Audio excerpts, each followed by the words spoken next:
여러분 안녕하세요. 오늘도 라이언입니다. 오늘은 제가 갤럭시 S20과 S20 플러스를 가지고 왔습니다. 사실 제가 주변의 반응을 보니까 뭐 카메라 빼고 달라진 게 없는 것 같은데 그냥 내년까지 존버해야겠다 뭐 이런 의견도 많더라고요. 그래서 오늘은 제가 주력으로 사용하는 SK텔레콤에서 대여해주신 S20과 S20 플러스를 며칠 동안 사용하면서 느낀 점, 그리고 이전작에 비해 눈에 띄게 좋아진 점을 여러분들과 솔직하게 이야기해 보도록 하겠습니다. 바로 그 첫 번째는 디스플레이입니다. 사실 매장에 전시되어 있는 기기들을 봤을 때 카메라 업그레이드가 확 와닿지는 않았어요. 아무래도 실내에서만 사진을 찍어야 되다 보니까 드라마틱한 변화는 느끼지 못했습니다. 하지만 디스플레이는 누구나 체감이 될 정도로 업그레이드가 되었는데요. 그 중에 가장 큰 변화가 바로 주사율이 되겠죠. 갤럭시 S20 시리즈는 120Hz의 주사율을 가지고 있는데요. 주사율뿐만 아니라 터치 샘플링 레이트, 터치 응답 속도도 업그레이드가 되어서 아주 부드럽고 빠르고 정확한 반응을 보여줍니다. 이렇게 60Hz 그리고 120Hz를 비교해보면 확연히 다른 모습을 볼 수 있어요. 하지만 게임이나 유튜브, 넷플릭스처럼 컨텐츠가 자체적으로 지원을 하지 않으면 자동으로 60Hz로 전환이 됩니다. 그리고 이 주사율을 매장에서 체험해보려면 디스플레이 설정을 바꿔줘야 되는데요. 그냥 보러 갔다가는 이거 좋아진 것 같기도 하고 이거 난 잘 모르겠는데 좋아진 것 같기는 한데 이거 그렇게 호들갑 떨 정도는 아닌데 이럴 확률이 매우 높습니다. 왜냐하면 출고될 때 기본 설정이 QHD 플러스 60Hz이기 때문인데요. 그래서 설정, 화면 해상도에서 풀 HD 플러스를 선택해준 다음에 부드러운 모션 및 화면 전환에서 높은 화면 재생률을 선택해 주시면 됩니다. 높은 주사율이 배터리를 많이 사용하기 때문에 풀 HD 플러스에서만 지원되는 건 아쉽지만 이게 한번 눈뽕을 팍 맞으면 헤어나오기가 쉽지 않아요. 내 플립이 갑자기 오징어가 됐네. 또 S20 시리즈는 엣지 스크린에도 변화가 있는데요. 사진으로 볼 때는 많이 체감이 되지 않았는데 실제로 만져보니까 확실히 엣지의 느낌이 거의 사라졌습니다. 여기에 케이스까지 씌워서 사용을 해보니까 거의 2.5D 강화유리 같은 느낌이 들었어요. 그래서 이제는 우리가 케이스를 씌우고 사용했을 때 엣지가 거슬린다기보다는 뒤로 가기 제스처를 조금 더 부드럽게 할 수 있도록 도와주는 느낌을 받았습니다. 참고로 말씀드리면 S20, S20 플러스와 울트라 모델의 펀치홀 크기도 깨알 같은 차이가 있는데요. 울트라 모델만 4000만 화소의 전면 카메라 센서를 가지고 있어서 아주 미세하게 더 큰 펀치홀을 가지고 있습니다. 제가 느낀 두 번째 업그레이드, 바로 카메라입니다.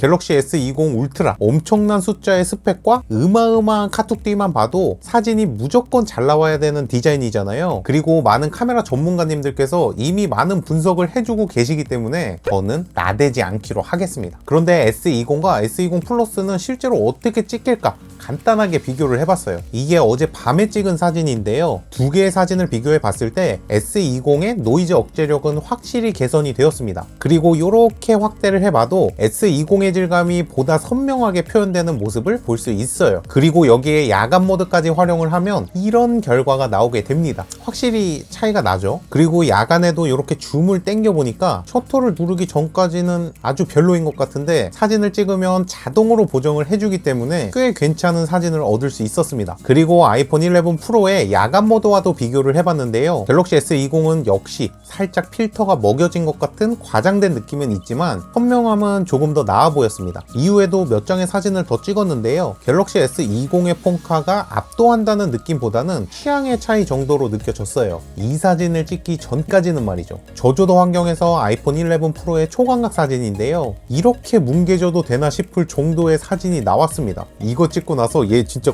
고장났는지 알았어요. 초광각으로 찍은 야간 사진은 S20이 확실히 더 좋아 보여요. 그리고 갤럭시 S20은 야간 사진 모드에서도 깨알 같은 변화가 있었는데요. 이전에는 이렇게 몇 초 동안 들고 있으라고 말도 안 해주고 야간 사진을 찍었는데 갤럭시 S20은 셔터 버튼에 달 모양의 애니메이션이 추가돼서 훨씬 직관적이고 나름 귀여운 야간 사진을 찍을 수 있었습니다. 또 10초 동안 영상을 촬영하고 AI가 자동으로 사진과 영상을 픽해주는 싱글 테이크 포토도 찍어봤는데요. 이건 평상시에 쓰기보다는 여행 가서 찰나의 순간을 한꺼번에 담고 싶을 때 좋을 것 같은 기능이었습니다. 그 다음은 주간 사진인데요. 제가 어제 찍은 사진인데 날씨도 안 좋고 눈도 많이 와서 많은 사진을 찍지는 못했습니다. 그래도 이전작에 비해 선명함, 질감, 밝기에 있어서 확실히 업그레이드 되었다는 느낌을 받을 수 있었습니다. 그리고 마지막으로 동영상도 간단하게 찍어봤는데요. 이 후면 카메라에 달려있는 마이크 수음 능력을 보기 위해서 현장에 나가 있는 라데기 리포터를 연결해 보도록 하겠습니다. 라데기 리포터. 네, 저는 지금 서울 근교 어느 공원에 나와 있는 라데기 리포타입니다. 지금 서울은 눈이 굉장히 많이 내리고 있는데요. 현재 날씨는 영하 4도, 저녁에는 영하 10도까지 내려갈 수 있다고 합니다. 이런 추운 날씨는 내일 오후쯤에 풀릴 예정이니까 내일 아침 출근하실 때도 반드시 장갑은 꼭 끼시고 나가셔야 됩니다. 그 다음은 슈퍼 스테디 모드를 켜고 흔들리는 영상을 찍어 봤습니다.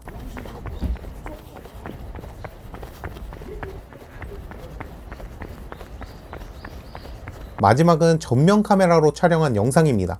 추워. 여러분 안녕하세요. 여러분 이게 전면 카메라인데요, 이 두 개 다 어떻게 나올지 잘 모르겠어요. 지금 주간이기는 한데 눈이 너무 많이 내리고 날씨도 너무 안 좋아서 이거 어떻게 들어갈지 저도 잘 모르겠어요. 지금 정신도 없고 너무 추워요. 지금 손가락이 다 얼었어. 지금 화낸 거 아니에요? 화낸 거 아니에요? 그렇게 들리셨다면 죄송하고요. 지금 너무 추우니까 일단 오늘은 집으로 들어가도록 하겠습니다.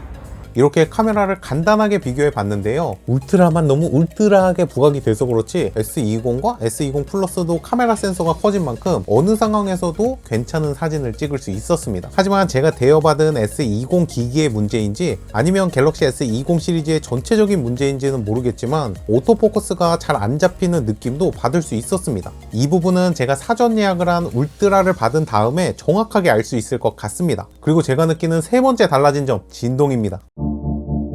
제 영상을 예전부터 봐주셨던 분들이라면 제가 또 진동충이라는 걸 잘 아실 텐데요, S20과 S20 플러스는 천지개벽할 수준의 진동 변화가 있습니다. 제가 막 이렇게 뜯어보진 않아서 얼마나 큰 진동 모듈이 들어갔는지 모르겠지만 적어도 노트10 플러스에 들어간 진동 모듈과 동일하거나 반응성을 살짝 개선한 것 같은 느낌이에요. 이건 제가 장담할 수 있는데 갤럭시에서 역대 가장 완벽한 진동이에요. 그래서 S20을 체험하시려는 분들은 타자를 칠 때, 그리고 카메라 모드를 이렇게 바꿀 때, 마지막으로 타이머를 정할 때 오는 요런 진동 피드백을 꼭 한번 느껴보셨으면 좋겠어요. 아니 사장님은 은팩에서 도대체 왜 이렇게 중요한 거를 말씀을 안 하신 거예요? 바쁘시니까 제가 대신 했습니다. 갤럭시 S20과 갤럭시 S20 플러스를 잠깐 동안 사용하면서 제가 느낀 가장 큰 장점이 요 세 가지였어요. 이 두 개의 모델 모두 단점을 찾아보기 쉽지 않은 플래그십 모델이었습니다. S20은 작은 크기에서 오는 안정적인 그립감, 가벼운 무게, 작지만 꽤 오래가는 배터리가 장점이었고요. S20 플러스는 더 넓은 화면 크기로 느끼는 시원함, 추가된 TOF 센서와 S20 대비 큰 저장 공간이 강점으로 생각됩니다. 색상은 두 모델 모두 클라우드 그레이, 클라우드 화이트, 클라우드 블루가 있는데 여기에 통신사별 전용 색상이 추가되었습니다. 제가 디지털 플라자에 가서 S20 플러스의 아우라 블루, 아우라 레드 색상을 보고 왔는데요, 정말 블루가 예쁘더라고요. 이번에는 통신사별 전용 컬러가 캐리하는 느낌도 있으니까 색상 선택을 할 때 이 부분도 참고하셨으면 좋겠어요. 자, 이렇게 오늘은 S20과 S20 플러스를 잠깐 동안 사용해보면서 느꼈던 소감과 장점들을 이야기해봤고요. 저는 이제 반납을 해야 하지만 궁금한 점이 있으시면 언제든지 댓글로 남겨주세요. 갔다 올게요.